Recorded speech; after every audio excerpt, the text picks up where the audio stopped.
الزانن عين الزانن عين الزانن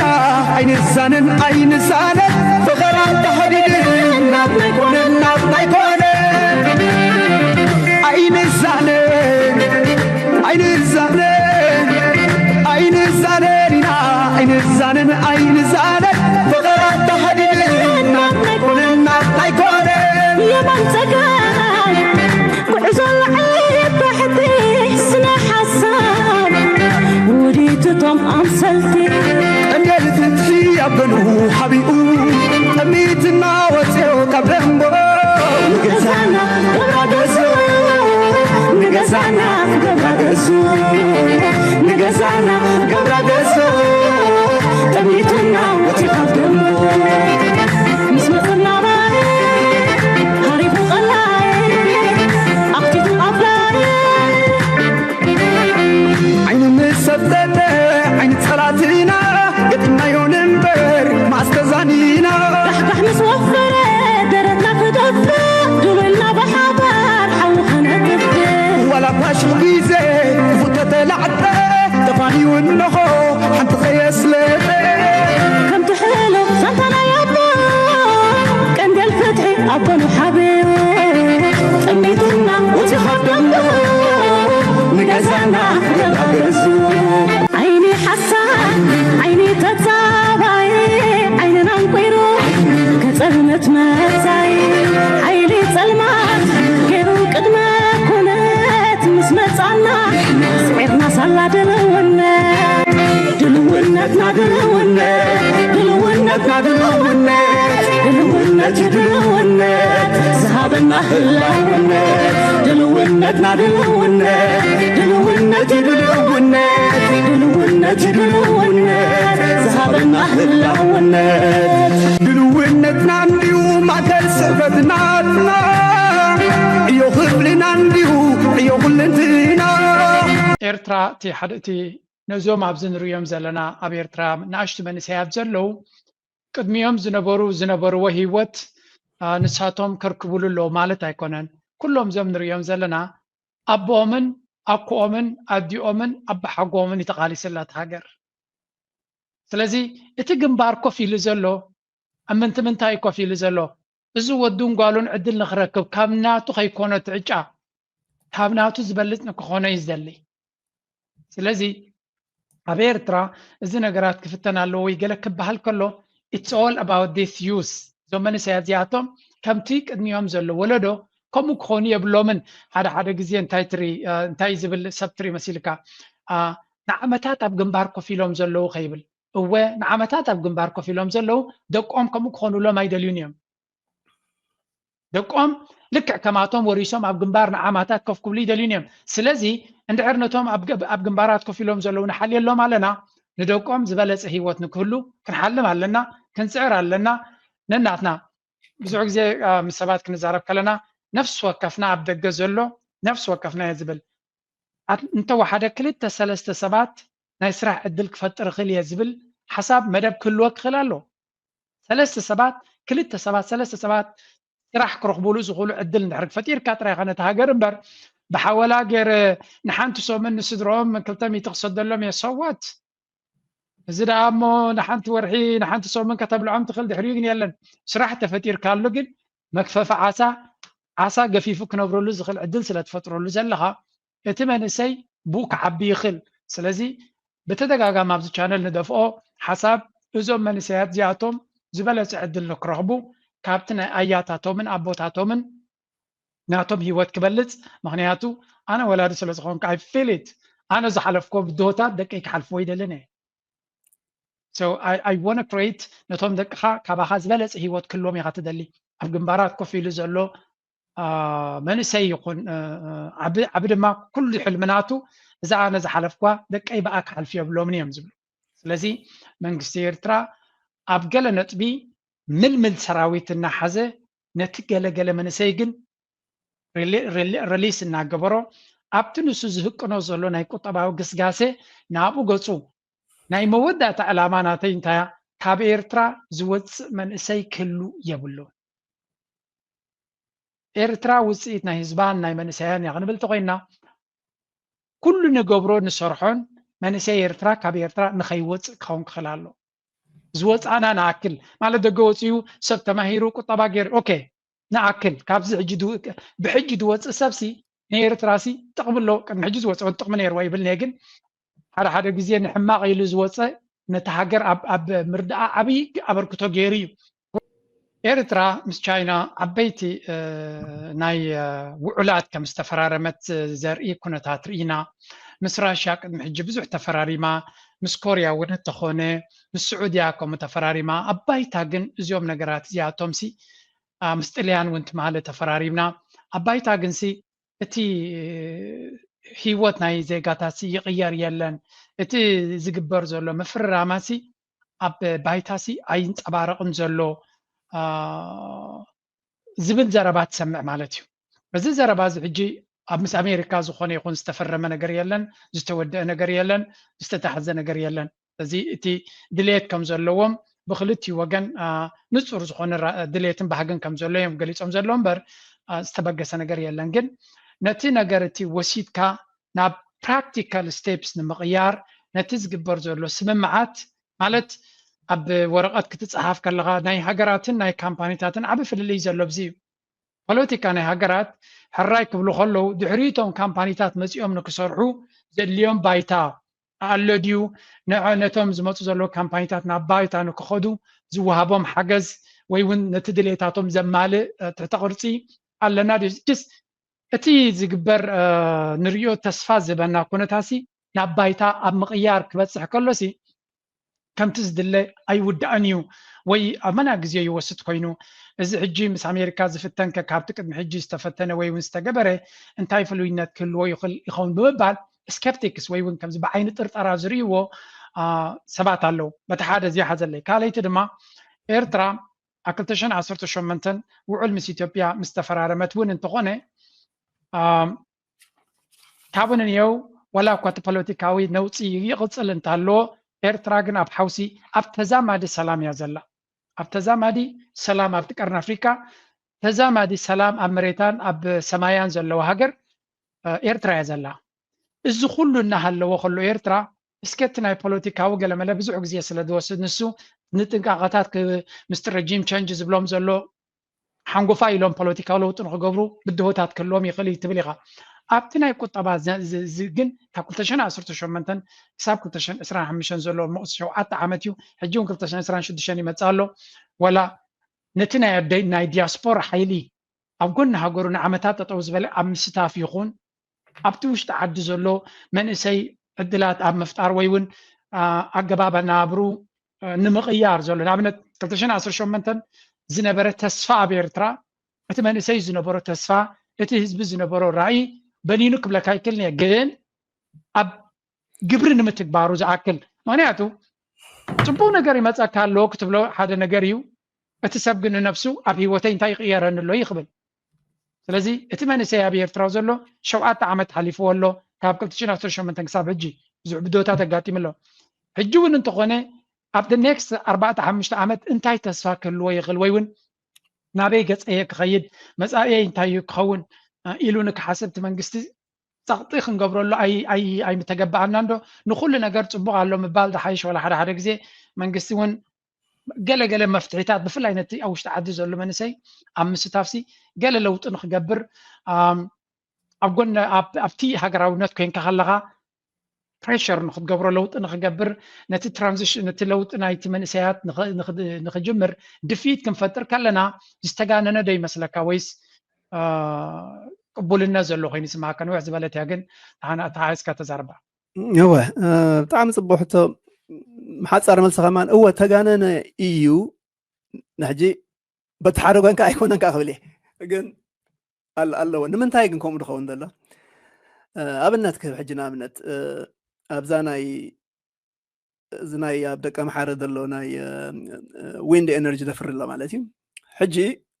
نسو قدما بليو مستي أفريكان ديفلوبمنت بانك تقبره سمعنا يقلينا لقاح قلينا جرانت دلوا كوينو باي ذا واي قال داخين خيرنبر ان افريكا ديفلوبمنت بانك نعم كمنيو فاند دغبرم وورلد بانك IMF تشاينا قال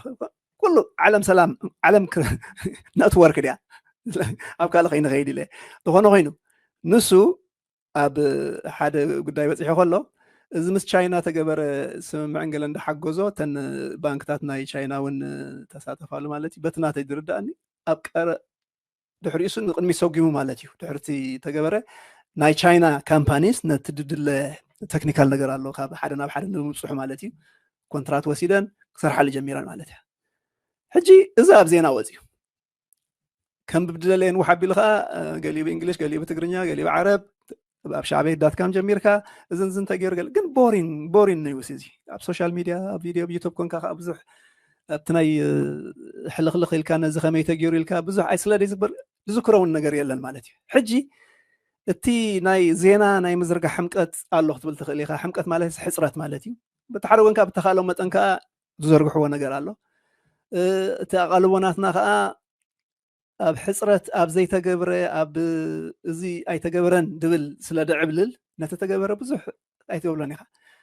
ብዓብዪ ከዓ እቲ መንግስቲ ከምዚ ትውድብ ድዩት መንግስቲ ድዩት ከምዚ ፖለቲካል ካልቸር ኮይኑ እሞ ኣብ ክንዲ ሕፅረት ኮይኑ ክዕረ ኣለዎ ምባል ከምዚ ዘኽርዖም ኣሎ ንሕና ንሰርሕ ኢና እምበር ስቕ ኢና ንብል ገለ ዝብል ኣሎ ሕጂ ፀገም ዘሎ ምስኡ ነቲ ድሰራሕካዮን ነቲ ደይሰራሕካዮን ኩሉ ስቕ ትብለሉ ተኾንካ ጉዳኣቱ በዝሕ ማለት እዩ ምናልባት ዘለናዮ ዘበን ናይ ኢንፎርሜሽን ገለ ሕጂ እኳ እንዳተረድኦም ስለ ድኸይድ ዘሎ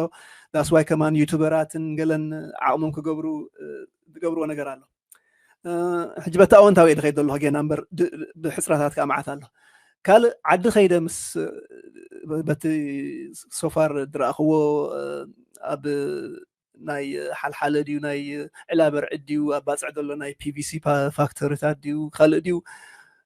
ወደብ ናይ ባፅዕ ናይ ንዑ ናይ ምሕዳስ ምስ ዓሰፍቲ ሓይስካ ድግበር ውጥናት ገለ ዝኩሉ ሕጂ ስርሐ ኢሎም ተመሓለፍቲ ታንኪዩ ክብረት ሃበለይ ድሃቡና መግለፅታት ኣሎ ማለት እዩ ሕጂ ኣብ መንጎ እንታይ ይብሎም ነይረ መዝራ እንታይ ኮንኩም ኢኹም ንዓለም ሙሉእ ከምዚ ዘይትነግርዎ ምክንያቱ ከምዚ ተንፈልጥ ኣብ ገሊኡ ተስፋ ከማን ንገበርና ትብል ኢኻ ማለት እዩ ዝስራሕ ኣሉላ ሕጂ እዚኦም እዞም ናይብ ድኾኑ ከምዚ ንፕሮፓጋንዳ ንህውተታ ገሌልካ ወይ ስለ ደገፍካዮም ከተፀባበቆም ገለ ክጥዕም የብሉ ድኾነ ኮይኑ ግን ሓደ ነገር ምእንቲ ተገይሩ ዘሎሲ እዝን ተገይሩ ምባል ከዓ ዘሰክፍ ነገር ኣይኮነን ድኾነ ኮይኑ ግን ብዛዳ ዓል ተሓለፈት ዓመት ክልተ ዓመት ድረኣናዮ ዋላ ሰብ ንኤርትራ ክበፅሕ ከሎ ዳያስፖራ ኣውቶቡሳት መሊኦም ከይዶም ናፍቲ ፋብሪካታት ከም ዝርእይዎ ብዓይኖም ንምርግባር ገለ ድግበር ነገራት ኣሎ ማለት እዩ ሕጂ ነቲ ተሰሪሒሉ ዘሎሲ ፅቡቅ ጌርካ ኣብ ምትራኽን ኣብ ምስናድን ኣብ ምዝርጋሕን ሕፅረታት ስለ ዘሎ ኣሎ በቲ ሓደ ወገን በቲ ካልኣይ ወገን ከዓ እቲ ሕጂ ንኣብነት ዋላ ባዕለይ ዘለዓል ክኾን ህለካ እዚ ናይ ዊንድ ፋርም ንብል ኣለና ምሽ ናይ ብሓቂ ናይ ኤርትራ ዲዝ ንሪኦ ዘለና ኣይመስለንን ግን ንዑ ደርኢ ዝመስል ክኸውን ስለ ዝኽእል ኢለ ዝኾነ ኮይኑ እቲ ሕፅረት ኣብ ምንታይ ዘሎ ጋዜጠኛ ኣብኡ ኸይዱ ዋላ ዩቱበር ድዩ ገለ ኸይዱ እንታይ በፂሑ ኣሎ እንታይ ከተሪፍዎ ኣሎ እንታይ ኣፍሪሎ እንታይ ገለ ገይሩሎ ኣገል ኣቢል ብዛዕባ እዚ ክዝረብን ዋላ ብመንግስታዊ ሚድያታት እውን ጥልቕ ዝበለ ዶኩመንታሪ ጌርካ በቃ 75 ካብ 100 ተወዲኡ ኣሎ 25 ተሪፍዎ ኣሎ እዝን ፀገማት ነይሩ እዝን ኢልካ ኣገድ ኣቢልካ ፀገማት ከዓ ገሊኡ በዚ ሓሲብናዮ ነርና ግን ከምቲ ሓሰብናዮ ኣይከደን ኣብዚኣ ፈሽልና ኣብዚኣ ገለ ግን እንዳበልካሲ ፕሮጀክት ኣፕዴት ዝግበረሉ ነገር ኣሎ አንፎርቹኔትሊ ሕጂ እውን ኣነ ብደገ ኮይነ ብቐሊሉ ከይፈርዶም እናተጠንቀቕኩ እምበር አንፎርቹኔትሊ እዚ ሲ ምስ ሕፍረት ወይ ምስ ፀላእትና ከይሰምዕዎ ምስ ሕስረት ኢልካ ምስ ከምዚ ብዛዕባ ዝተዛሪብካ ወይ ሕፅረታት ተተዛሪብካ ንሃገር ዝጠቅም ነገር ኣይኮነን ዝብል ዓይነት ፖለቲካዊ ባህልታት እዩ ብዛዕባ እዚ ዋላ ሕጂ ከማ እንዳተዛረብና ከለና ምሹር ገሊኦም ነርቨስ ዝኾኑ ኣለዉ ድኾነ ኮይኑ መዓት ሕፅረታት ናይ ኢንፎርሜሽን ኣሎ ማለት እዩ ካልእ ኣብቲ ከም ዜጋታት ሲ ፀቕጢ ክንገብር ክግባአና ድዩ ወይ እታ ፀቕጢ ከዓ ትፅላእ እንዲያታ ዋላታ ትግርኛ እውን ሓሳብና ከነቕርብ ወይ ከዓ ሓድሽ ሓሳባት ከተበርክት ወይ ድሃይ ናይቲ ዘሎ ፕሮጀክታት ክገብር ወይ ኣብ ምንታይ ክንሕግዝ ምባል ገለሲ ነውር ኣለዎ ድዩ ኣትጥዕም ማለት እዩ ብሓፂር እዚ ከዓ ክፉት ኦፐን ክኾን ኣሎ ሕጂ ኣነ በቲ ኣብ ደገ ዘሎ ናይ መንግስቲ ደጋፊ ድብል ገለ ኣይኮንኩ እንድኸዶ በቶም ኣብቲ ዓዲ ዘለዉ ሞካቶም ላዕሊ ዘለዉ ሓለፍቲ ማለት እዩ ኣብኣቶም ዝረኣኽዎ ምቕሉልነት እዩ ኦፐን ማይንድድ ምዃን እዩ ኣብ ክንዲ ብሓፈሻ ወይ ምውቃስን ሓሳብን ከዓ ምሳለካ ፕራግማቲክ ዝኾነ ድተሓዝን ድጭበጥን ነገር እንተልይዎ ሞር ክሰምዑካ ከም ድኽእሉ እውን ተርእዮታት ኣሎ ግን ጋፕ ኣለና ኣብ መንጎ እንታይን እንታይ ክኸውን ዘለዎንሲ ናይ ኢንፎርሜሽን ጋፕ ኣሎ ናይ ፕሮጀክት ማኔጅመንት ጋፕ ሁሉ ገለ ሕጂ እሞ ዓዲ ጥልያን ኣብቲ ታሕቲ ቆንድኻ ክመፅእ ዓዲ ጥልያን ኢሳያስ ከይዱ ምስ ገለ ተራኺቡ ኣምታይ ኣሎ ውፅኢቱ ንብል ሓቂኻ ገሊኡ ምናልባት ዓመት 2 ዓመት ወስዶ ኢልና ዋላ ተኸድና እውን ክንድኡ ከይድና ኣለና the truth is ኣብ ምንታይ ከም ድበፅሐን ከም ዘይበፅሐን ሲ ክንግምትን ዳርጋ ክንጥንቁል ዳይና ንኽእል እምበር ዝነግረና ኣካልሲ እዚ ኣሎ ሕጂ እቲ ንምሸታት ትኾን ዝምልከቶ ኣካል ግን ኣሎ ማለት እዩ ሕጂ እቲ ናይ ዝምልከቶ ኣካል ረኺብካ ናይ ምሕታት ሕፅረት ናተይ ናትካ እንድዩ ወይስ ናይቶም ዝምልከቶም ኣካል ኣብ ዝበፅሕና ኢልካ ንህዝቢ ምንጋር ሕፅረት ሜይቢ ናይ ክልቲኡ ክኸውን ይኽእል እዩ ግን ፎር ሹር እንታይ ዘሎ مبزحته بدق بقمت إذن زين كبر نيرو ولا نتغير ذلو ولا تغير ذلو حوس وسبب الله مالتي in reality بزعبا ناي بوتاش ناي ورقي ناي electricity ناي سرقيا ناي فابريكاتات ناي جزا مسرح ناي شمنتو ناي قال ناي بحق صعق دبل مكتتا غيركا ጋዜጠኛታት ዶክመንታሪ ዝገብሩ ነፃ ዝኾኑ ናይ መንግስቲ ዘይ መንግስታዊ በዝደለናይ ናይ ሶሻል ሚዲያ ከዓ ምናዳ ዩቱብ ቪድዮ ስለዝኾነ ዩቱበራት ቲክቶከራት ብዓብዩ ብኩሉ ተሳቲፎም ከዋዕውዕዎ ይፅቡቕ ነይሩ ኣብ ክንዲ ዋላ ትሰርሕ ዘሎሲ ክሬዲት ክወስድ እውን ኣይክእልኒ ዘሎ ከም መዐቀንስ ነዚኣ እንታይ ገብራ መስለካ ጆርጅ ሓዊ መዓልቲ ሻዕቤት ዳትካ ማእቱ መዓልቲ ኣብቲ ዌብሳይት which means zero መንግስቲ ሲ እዝን ሃለ ዜና ኢሉ ዘውፅኦ ዘሎ በዚ ከማን ቁርብ ኣብቲ ክፍለ ዜና እውን ምስ ከማል ዓላ ሓዊ ከና ዳርጋ ፍርቂ መዓልቲ ምስኣቶም ውዒልና ነርና ኣብ ኤሬ ቲቪ ሬድዮ ዛራ ድምፂ ሓፋሽ ኩሉ እቲ ዜና ከመይ ገይሮም ከም ደእክብዎ ከም ዝዘርግሕዎ ገለ ኣብረኽ ኣቢሎምና ናይ ብሓቂ ዝሕጉሱ ሃገራውያን ምናዳ ንኣሽቱ እዞም ኣብዚ ዘበን ዝተወለዱ ኣብዚ ሚሌኒየም ዝተወለዱ ዝሕጉስ ነገር ኣሎ ሕጂ ተዓቕምናቶም ትውፅኢትናቶም ብሓፂሩ ኣብ ዜና ዝዝርጋሕ ኣብ ኤሬ ቲቪ ዝዝርጋሕ ኣብ ሻዕቤታት ሕጂ እቲ ኩንነትን እቲ ናይ ዜና ዓቕምን ጋ ከም ዘለዎ ርዳእካ ብዓብኡ ግን እተን ዝዝርግሕዎን እውን ንሕና እውን ንዕአን ኣበይ ኣብኡ ተዘርግሐ ዜና እኳ እየ ዝኩሉ ዝዛረብ ዘለኹ ንዑ ሒዝካ ከም መዛረቢ ጌርካ ሎም መዓልቲ ኤርትራ ከምዚኣ ትብል ዘላ ወይ ከዓ እቶም ዝሰርሑ ዘለዉ ኣብ ዝፅሖም ኣለዎ መበለ ከዓ በቲ ድኸውን ነገር ኣሎ ሕጂ ብኸምየ እወን ኣይኮነን ክብል ከለኹ በቲ ሓደ ወገን እወ እቲ ትገብርዎ ዘለዉ ፅቡቅ ገይሩ ኣይዝርጋሕና ኣሎ ፅቡቅ ጌርና ሃይንሰምዑና ኣለና በቲ ሓደ ወገን ከዓ ካብዚ ንላዕሊ ከዓ ናይ ምዝርጋሕ ድልየትን ዓቕምን ክህሉ ኣለዎ ማለት እዩ ግን እቲ ቀንዲ ከዛርብ ዘለዎ ከም ዜጋ ከም ኤርትራዊ ዜጋ ኣብ ዘለካ ሃሊኻ ኣካል ናይቲ መንግስቲ ኹን ኣይትኹን ኣብ ውሽጢ ሃገር ሃሉ ኣይትሃሉ እዛ ኣፍ መዕፀዊት ኣላ ትሰርሕ ሰራሕ ኣሎ ንስኻትኩም ኣፍኩም ሓዙ ትብል ዳርጋ ለባማት ከምዚ ዓሻ ወዲ ቀሽስ ኣምላኽ ሓወቡኡ መስሎ ዝበሃል ኣሎ እንዲ ሕጂ እቲ ብሓንሳቲ ዓሻ ደጋፊሲ ንኩሉ ሰብ ኣፉ ተትሒዞ የስ ነቲ መንግስቲ ሕግዞ ኣለኹ ኢሉ ይሓስብ እዩ ግን ነቲ መንግስቲ ከይተረዳእካ ፀላእቲ ተቃወምቲ ኢኻ ትፈጥረሉ ከምዚ ምናዳ እዚ ሲ ምስቲ መንግስቲ ቅርብነት ኣለዎ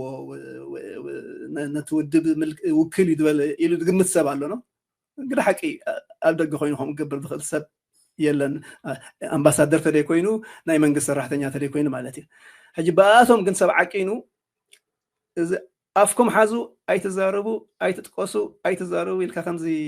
ዓፀውቲ ኣፍ ምዃን ኣሎ እንድዩ ዳትስ ቨሪ ሮንግ ኣይኖ ካብ ሓሊት እዮም ዝገብርዎ ግን ክቐልል ሲ ምስቶም መራሕቲ ከምኡ ተበልና ፅቡቕ ዶ ኢሎም ዲስካስ ተትገብሩ ፅቡቕ ነይሩ መይ ብቐደም ኣጆኹም ከምኡ ይበሃሉ ነይሮም ምኾን እዮም ኣብዚ ዘለናዮ እዋን ግን ከምኡ ይኮነ እንት ድልየቶም ዝኩሉ ተውሳት መልእካ ዝረና ሃገርካ ድግበር እኮ ምእንቲ ሰብ ሓቂ ክፈልጥን ክርእን ክዝርግሕን እምበር ካልእ ኣይኮነን ማለት እዩ እንደና ኣብ ሃገር ዘለዉ ከም በዓል ናይ በዓል ኣወል ህድሞና ቲቪ እዛ ኤሪሊንክ ካልኦት ሚድያታት ዝገብርዎ ዘለዉ ከዓ ናይ ብሓቂ ሕጉሰካ ይነግሩና ኣለዉ እንታይ ከም ዝግበር ዘሎ ግን hopefully ولا ناي international ناي عالم ጋዜጠኛታት ውን ኣትዮም ከም ድመስክሩሉ ገለ ኣብ ገሊሲ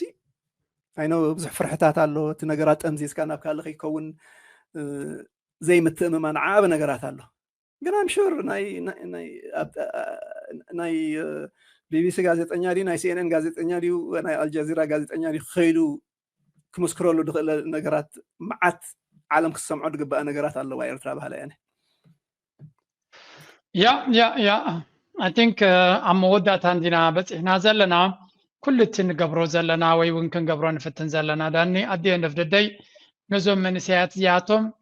ካብቲ ንሕና ከጋጥመና ዝኻለ ዝበለፀ ዕድል ንክረኽቡ እዩ ኤርትራ እቲ ነዞም ኣብዚ ንሪኦም ዘለና ኣብ ኤርትራ ንኣሽቱ መንእሰያት ዘለው ቅድሚኦም ዝነበርዎ ሂወት ንሳቶም ከርክብሉ ኣለዎ ማለት ኣይኮነን ኩሎም ዞም ንሪኦም ዘለና ኣቦኦምን ኣኮኦምን ኣዲኦምን ኣባሓጎምን ይተቃሊስላት ሃገር ስለዚ እቲ ግንባር ኮፍ ኢሉ ዘሎ ኣብ ምንታይ ኮፍ ኢሉ ዘሎ እዚ ወዱን ጓሉን ዕድል ንኽረክብ ካብ ናቱ ከይኮነ ትዕጫ ካብ ናቱ ዝበልፅ ንክኾነ እዩ ዝደሊ ስለዚ ኣብ ኤርትራ እዚ ነገራት ክፍተን ኣለዎ ወይ ገለ ክበሃል ከሎ it's all about this youth ዞም መንእሰያት እዚኣቶም ከምቲ ቅድሚኦም ዘሎ ወለዶ ከምኡ ክኾኑ የብሎምን ሓደ ግዜ እንታይ ዝብል ሰብ ትሪ መሲልካ ንዓመታት ኣብ ግንባር ኮፍ ኢሎም ዘለው ከይብል እወ ንዓመታት ኣብ ግንባር ኮፍ ኢሎም ዘለው ደቆም ከምኡ ክኾኑሎም ኣይደልዩን እዮም ደቆም ልክዕ ከማቶም ወሪሶም ኣብ ግንባር ንዓመታት ኮፍ ክብሉ ይደልዩን እዮም ስለዚ እንድሕር ነቶም ኣብ ግንባራት ኮፍ ኢሎም ዘለው ንሓልየሎም ኣለና ንደቆም ዝበለፀ ሂወት ንክህሉ ክንሓልም ኣለና ክንፅዕር ኣለና ነናትና ብዙሕ ግዜ ምስ ሰባት ክንዛረብ ከለና ነፍሲ ወከፍና ኣብ ደገ ዘሎ ነፍሲ ወከፍና እየ ዝብል እንተወሓደ ክልተ ሰለስተ ሰባት ናይ ስራሕ ዕድል ክፈጥር ክእል እየ ዝብል ሓሳብ መደብ ክህልዎ ክኽእል ኣሎ ሰለስተ ሰባት ክልተ ሰባት ሰለስተ ሰባት ስራሕ ክረኽብሉ ዝኽእሉ ዕድል እንድሕር ፈጢርካ ጥራይኻ ነቲ ሃገር እምበር ብሓወላ ገይረ ንሓንቲ ሰሙን ንስድሮኦም 200 ክሰደሎም እየ ሰዋት እዚ ደኣ እሞ ንሓንቲ ወርሒ ንሓንቲ ሰሙን ከተብልዖም ትኽእል ድሕሪኡ ግን የለን ስራሕ ተፈጢርካ ኣሎ ግን መክፈፊ ዓሳ ገፊፉ ክነብረሉ ዝኽእል ዕድል ስለ ትፈጥረሉ ዘለኻ እቲ መንእሰይ ብኡ ክዓቢ ይኽእል ስለዚ ብተደጋጋሚ ኣብዚ ቻነል ንደፍኦ ሓሳብ እዞም መንእሰያት እዚኣቶም ዝበለፀ ዕድል ንክረኽቡ ካብቲ ናይ ኣያታቶምን ኣቦታቶምን ናቶም ሂወት ክበልፅ ምክንያቱ ኣነ ወላዲ ስለ ዝኾንኩ I feel it ኣነ ዝሓለፍኮ ብድሆታት ደቀይ ክሓልፍዎ ይደልን እየ so I want to create ነቶም ደቅኻ ካባኻ ዝበለፀ ሂወት ክህልዎም ኢኻ ትደሊ ኣብ ግንባራት ኮፍ ኢሉ ዘሎ መንእሰይ ይኹን ዓቢ ድማ ኩሉ ሕልምናቱ እዛ ኣነ ዝሓለፍኳ ደቀይ በኣ ክሓልፍ የብሎምን እዮም ዝብሉ ስለዚ መንግስቲ ኤርትራ ኣብ ገለ ነጥቢ ምልምል ሰራዊት እናሓዘ ነቲ ገለገለ መንእሰይ ግን ሪሊስ እናገበሮ ኣብቲ ንሱ ዝህቅኖ ዘሎ ናይ ቁጠባዊ ግስጋሴ ናብኡ ገፁ ናይ መወዳእታ ዕላማ ናተይ እንታያ ካብ ኤርትራ ዝወፅእ መንእሰይ ክህሉ የብሉ ኤርትራ ውፅኢት ናይ ህዝባን ናይ መንእሰያን ክንብል ተኮይና ኩሉ ንገብሮ ንሰርሖን መንእሰይ ኤርትራ ካብ ኤርትራ ንኸይወፅእ ክኸውን ክኽእል ኣሎ ዝወፃና ንኣክል ማለት ደገ ወፅኡ ሰብ ተማሂሩ ቁጠባ ገይሩ ኦኬ ንኣክል ካብዚ ብሕጂ ዝወፅእ ሰብሲ ንኤርትራሲ ጥቕሚ ኣሎ ቅድሚ ሕጂ ዝወፅኦ ጥቕሚ ነይርዎ ይብል ግን ሓደ ግዜ ንሕማቕ ኢሉ ዝወፀ ነቲ ሃገር ኣብ ምርዳእ ዓብይ ኣበርክቶ ገይሩ እዩ ኩሉ እቲ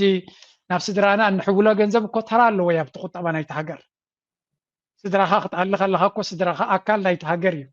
ኣካል ቁጠባ ናይቲ ሃገር እዩ ስለዚ ንስድራኻ ትገብሮ ኢኮኖሚ ናይቲ ሃገር ካብኡ ይረብሕ እዩ ኣብ መወዳእታ እቲ ትምኒት ናትና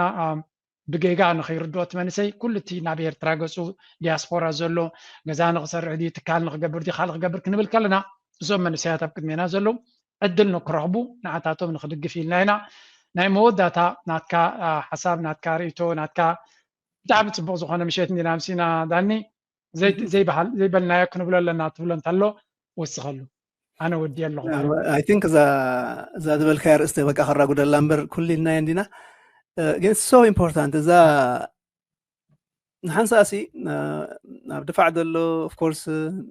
ክንደይ ዝሰንከለን ተሰውአን ነዚ ሃገር ኢሉ በጃ ድኾነን ዕድሚኡ መወዳእታ የብሉን እቲ ታሪክ ግን ናይ ብሓቂ ከምዚ ኩሉ ሰባብቲ ድፋዕ ኮይኑ ካላሽኑን ኢትዮጵያ ገጹ እንዳመልከተ ሓንቲ ደይገብር ዘሎ ጌርካ ድቕመጥ ኣቃምጠኻ ናይ ብሓቂ ካብ ሓቂ ዝረሓቐ እዩ እንታይ ዳ ኮይኑ ዘሎ እቲ ሃገራዊ ኣገልግሎት ኣብ ሃገራዊ ኣገልግሎት ይድዋት ማለት እዩ ድኾነ ኣብቲ ቁጠባ ፋሒሉ ይሰርሕ ዳርጋ ብደይ ደሞ ዝሰርሕ ማለት እዩ ግን ሆፍል ከዓ ምስኡ ከዓ ልምዲ ይኸዓብት ኣሎ ዝመሃር ኣሎ ገለ ሕጂ ዝወለዶ ናይ ኣብዛ ሚሌኒየም ተወለደ ወይ ከዓ ኣብዛ ድሕሪ ናጽነት ተወለደ ክንብሎ ኢና ናይ ኤርትራ ዳርጋ 30 ዓመት ወዲ 30 ዓመት ጓል 30 ዓመት ዘለዉ ካብኡ ንታሕቲ ዘለዉ ተልና ዳርጋ 70 ካብ 100 ገለ ናይ ኤርትራ ምድኹን ዘለዉ ዳርጋ ሙሉእ መጻኢ ናይ ኤርትራ እዞም ንሪኦም እዮም ዘለዉ ሕጂ ብዓይነይ ከይደ ዝረኣኽዎም ሓደ ክዛረብ ክእል ምክንያቱ ብዙሓት ስራሕ ኢለ ዘዛረብክዎም ሕቶቶም ኣዛርቦም ተባሃልኩ ኣብ ፅዕ ድዩ ኣብ ካልእ ድዩ ኣብቲ ናይዚ ኣካል ናይዚ ወለዶ ኣለዉ ማለት እዩ ክንታይ ክብል ደልየ ቅድም ቀዳድም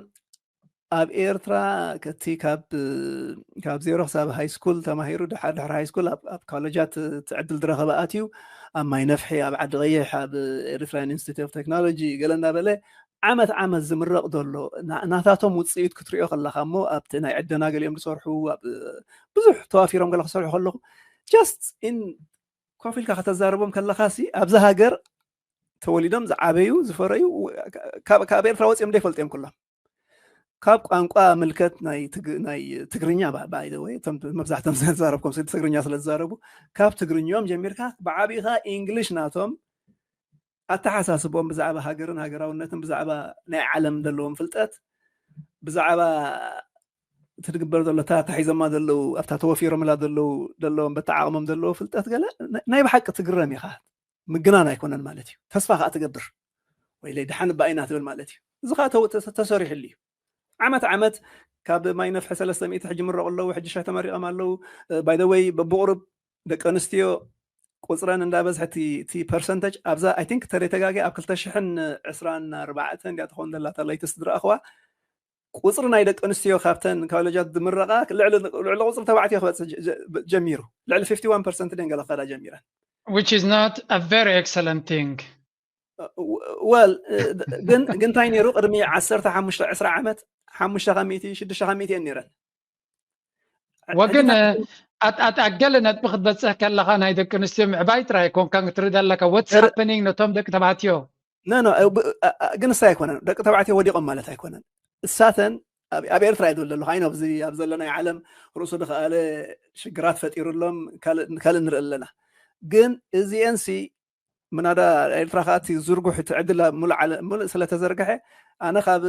ዓዲ ቀይሕ መፅየ ጉልጅ መፅየ ናቕፋ መፅየ ካብ ጫፋት ናይ ዓዲ ኋላ መፅየ ዓሰብ መፅየ ድብለካ መንእሰይ ብሓንሳ ተኣኪቡ ክሰርሕን ገለን ክትርኢ ከለኻ እሞ ገሊኡ ካብቲ ሃገረ ሰባት እዩ ሕጂ ዕድል ናይ ትምህርቲ ኣብ ኣጉዶ ገሊኦም ሰብ ክሳግም ነበሩ ገለ ዓይነት ዕድላት ረኺቦም ማዕረኦም ኮይኖም ክሰርሑን ክፈልጡን ክትርኢ ከለኻ ብጣዕሚ ፅቡቅ ሕጂ እንታይ ሪሶርስ ኢና ንብል ዘለና ሕጂ ታቐንዲ ዝበልካያ ግን እዚ በዚ ድፈረየ ሞሞሊቑ ካብ ሃገር ክስደድ እንተፀኒሕ እንታይ ሞዳ ጥቕሙ ይፀኒሕ ማለት እዩ ሕጂ እቲ ሓንትን ቀንድን ክንገብራ ንኽእልሲ ከመይ ገይሩ እዩ ዝመንእሰይ እዚ ከም ደይወፅእ ምግባር ማለት እዩ ቶም ድቕፅሉ ቶም ዓዲ ኮይኖም ዝሰርሑ ኣለዉ ቶም ድወፁ ከዓ መዓት እዮም እንተደኣ ፀብፂብናዮ ዝሓለፈ 10 ዓመት ከዓ ድወፅእ ህዝቢ ኤርትራ ሕዝን እዩ ግን ድኾነ ኮይኑ እዩ ፕራግማቲክ ክትኮን ትኾን ካብ ኩንነት ተኣምን ትኾንካ ሕጂ መን ክወፅእ ነይርዎ መን ኣውፃኢ ገይርዎ ንስኹም ዲኹም ንሕና ዲኹም ብዙሕ ኣሎ መመልከቲቶ እንዳገበርካ ንስኻ ድበሃል ኣሎ ኣገዳሲ ይኮነን ኩነታት ዝፈጠሮ መወዳእቱ ግን ወፅኦም ክንደይ ሽግርን ክንደይ መከራን ክሳብ ሕጂ ድሕልፉ ዘለዉ ኣብ ስደትካ ኣለውና ማለት እዩ ግን ቅድም ቀዳድም ግን ተወሰኽቲ ሓደሽቲ ከይወፅዎ ተኮይኖም ሕጂ ካብቲ I don't think ንዓይ ክሕጉሱ ገሊኦም ድፈልጡን እዮም ገሊኦም ደቂ ዕሩኽተይ ገሊኦም ኣዝማደይ ገለ ክኾኑ ድኽእሉ ካብዞም ሓድሽ ወለዶ ብዙሓት ተዛርቡ ሕጂ ኣብ ክንዲ ዳይረክትሊ ድሌት ኣለካ ዶ ክትወፅእ ካብዛ ሃገር ምባል ኣፍኮርስ ሰብ ቀንዲ ድብላ ኣብ ቅድሜኻሲ ከምኡ እንዳበልካዮ ከለኻስ ይኽብለካ ኖ ኣነ ትምኒተይ ካብዛ ዓዲ ምህዳሚ ድብለካ ሰብ ሳይ ክትረክብኒ ኢኻ ማለት እየ ዋላ ከም ኤርትራውነት ዝስምዖ ሰብ ግን ብኻልእ መገዲ ክዕቅኖ ከለኹ ከይበልክዋ ነዛ ሕቶሲ ካብና ብባይታይ ማለት እዩ እታ ድደልይዋ ኣብ ዓዶም ኮይኖም ክነብሩ ክወልዱ ክዘምዱ ናይ ስደት ከዓ ካብ ሕዋቶም ገለ ተራእይዎም ኣሎ ሪኢኹም ነስኻትኩም ጠፊእኩም ደቅኹም ቋንቋ ሃገር ኣይፈልጡ ዓባይም ኣይፈልጡ ገለ ይፈልጡ እዚኣ ዝተረፈና ዓይነት ዝብሉ እዮም ማለት እዩ ሕጂ ትድልየት ኣሎ ትቁጠባ እዩ ከዓ ነዚ ኩሉ ከግብሮ ድኽእል ነቲ ቁጠባ ከዓ ሰላም ይከግብሮ ድኽእል ናይ ሰላም ምውሓስ ከዓ በዚ ንሪኦ ዘለና ናይ ዲፕሎማስን ምትዕፅፃፍን ፅምዶታትን ይክመፅእ ድኽእል ሕጂ ዕድል ተጌርና ናይ ወያነ ነገር ክንብሎ ተወዲኡ ኣሎ ይመላልና ብኡ ገይሩ ድውዳእኹን ናይ ኣብይ ከዓ معلب خبر لي لافرج نوغش كمز ناي بوليتيكا ነገር بتعقمسي دبلوماتيك نوغوشيت يتقبر دله كوفيل كان مشتو اب ستاك مصي ابي سلد مص دحر ابي دمصو دحان كخونيم نعو توديقنايو سلام كنربرينا قال هوتاي مخنياتو تم دمصخا ناتاتم اجندا هلومي حجي نسخه تتوديو بقى اب ጉዳይና نقبرالنا مالتي ግን ክኸውን ደለዎ እዚ ኾንተ ኮይኑ ብዛዕባ መንእሰያትና ብዛዕባ ናታቶም ዕድል ብዛዕባ ናታቶም ስደት ክንዛረብ ኮይና ንውሽጢ ትጥምት ኣለኻ ማለት እዩ እዚ ዓለም ፌር ኣይኮነትን እሞ ሙሉእ ኣፍሪቃ ከይሓለፈሉ ኣሜሪካን መሓዘታን ካብዚ ሪጅና ከይጠፍኣ ድበሃል ስእልካ ፕራግማቲክ ኣብ ኩንነት ደይ ተመርኮሰ ፖሊሲ ካብ ወፂኻ ኩላና ነናታ ትገብር ኣላ ንሕና ከዓ ናትና ንግበር ጉዳይና ንግበር ቁጠባና ፖለቲካና ውሽጥና ነተዓራሪ ማዕርያ ትበፅሓና እዚ ሃገር ሓደ ናይ ሓደ ተበፅሖ እቲ ድዝውር ዘሎ ለምሎ ጽባሕ ሓልፍ ናይ ጽባሕና ንሕለፍ እንዳበልካ ተተገይሩ ግን ኩሉ ጽቡቕ ኸውን ይባሃላ እሞ በዚያ ወዲ ኣለኹ ኣነ ውን ጆርጅ ሓዊ ታንክ ዩ ዝኹል ዕድል ፋንታስቲክ ናይ ብሓቂ ኣይ ቲንክ ዝያዳ ናይ ሎሚ ብዛዕባ ዓድና ስለተዛረብና that makes it really beautiful ዝበዝሐ ግዜ ናይ ካልእ ፖለቲካ ዶሚኔት ይገብረና which is influence ስለዝገብረና የፈቲና ኣይኮናን ሎሚ ግን ብዙሕ ብዛዕባ ዓድና ተዛሪብና I hope to say by the way እዚኦም ኣብ ኤርትራ እቲ ዝበለፀ ኢምፕሎየር ዝብላነ ወሃብ ስራሕ ብሻ ናይ ዕደናይ ምክንያቱ ኩሎም ሰራሕተኛታት ኢንተርኔት ኣለዎም ኣዎ ኣክሰስ ናይ ኢንተርኔት ኣለዎም ኣብ ኩሉ ከዓ ትድሕጉሰካ እቲ ኢንዳስትሪታት ኣነሲ ዋላፍቲ ኣብ ገሊኡ ቪድዮ ዝዘርጋሕክዎ ኣሎ ኣብያ ኣለዉ ዳእቶም ወፃእተኛታት ድምህርኹም ገለ ነይሮም ከይዶም እዮም ዝብልካ ሕጂ ኣብ ወደብ ክሬንስ ዘሎ ወደብ ከተካየድ ሲ እንተን መካይን ዝዋ ዘሎ እንተን ዓበይቲ ክሬንስ ኣሎ ንዓተን ድኸይድ ደካይድ ቴክኖሎጂ ኣሎ ናታተን ሜካኒክ ምዃን ኣሎ ሶፍትዌር ኣለዎም ባይ ዘ ወይ ኣብ ናታቶም ባዕሎም ደቨሎፕ ዝገብርዎ ሶፍትዌር ከማ እንድተሓበርክዎ ንዑ ናይ ኢንቨንተሪ ማኔጅመንት ሶፍትዌር እዩ እቲ ኩሉ ኣብ ድመፅእ እቲ تخلو تريلرز أبي كم دلو in real time قال زحبرهم قال عينتي نزد كايد له قال كلهم زم تريم دلخ أفتح عدة وليدهم بعابيهم هجرا قلت جيرهم نبزع عمتات قال يوم عسرة عمت قال خون سريحهم بدحريهم خلوت زمهر دلو كنا تاتي مالتي حجي إذا خمزي نخنا دامق نخنا تصابع يكونن we are talking about real thing حق خاخا هي كابت زماني افتح عندنا تاد صرحوا in general the way they built in azina bisha ab Ghana had abal night parliament يزارب نيرو كاب ኤርትራ ብዙሕ ክንመሃሮ ንኽእል ኣሎ ምክንያቱ how ኤርትራ ነቲ ማዕድናት ናታ in a very productive way ክትጥቀመሉ ኪላ ከምታ ኣንተ ባብ ቅድሚ ድበልካ ወላት proportion ናይቲ እምናኮ ናይ ኤርትራ መንግስቲ ካብቲ ዕደና ዝረኽቦ ኩሉ ተኣታዊታት ሪኢንቨስት እናገበረ almost 55% ሼር ዘለዎ ኣብዛሓት ሃገራት ካብ 30 እውን ኣይሓልፉን እዮም ስለዚ ልዕሊ ኩሉ ድማ ብኢንተርናል ካፓሲቲ ናቶም ዝገብርዎ that's why ድማ በዓል ቻይና እውን ኢንቨስት ዝገብሩ ደይደልዩ ይፈርህዎም እዮም ምክንያቱ እዚኦም ሰባት እዚኣቶም ቀልጢፎም ከውፅኡና እዮም ዝብል እምነት ኣለዎም they want to exploit you ከምዚ ብዙ ካይደልዮም ግን ሓደ ግዜ ድማ እቲ መንግስቲ ኤርትራ ኣብ ሎንግ ተርም ክዕወተሉ ዝኽእል ኣብ ሾርት ተርም ግን ንሕጂ ዘሎ ቃንዛ ከሰጋግሮ ዝኽእል ማለትና እዩ ናይ ብሓቂ ተስፋ ዝህብ ብዙሕ ነገራት ኣሎ መንግስቲ ኤርትራ ንኣሽቱ ነገራት ክቅይር ጥራይ ዝፅበያነ ዓብ ውፅኢት ከምፅእ ዝኽእል ሎው ሃንጊንግ ፍሩትስ ኣለዎ ኣብ ታሕቲ ዝቆረቡ ዕድላት ኣለዎ ንዓታተን ብምቕያር ዓብ ነገር ከይገበርካ ዓብ ውፅኢት ከተምፅኣሉ ትኽእል ተኽእለሎ ተስፋ ንገብር ኣብ ዓድና ድማ ነቶም መንእሰያት ንስለቶም መንእሰያትን እቶም ኣብኡ ከርተት ዝብሉ ዘለዉ ህዝብና ንዖም ንክጥዕም ፅቡቕ ነገር ንክመፅእ ይምነ thank you very much Danny it was a pleasure ደስ ዝበለኒ ምሸቱ ነይሩ ዓይን ዛነን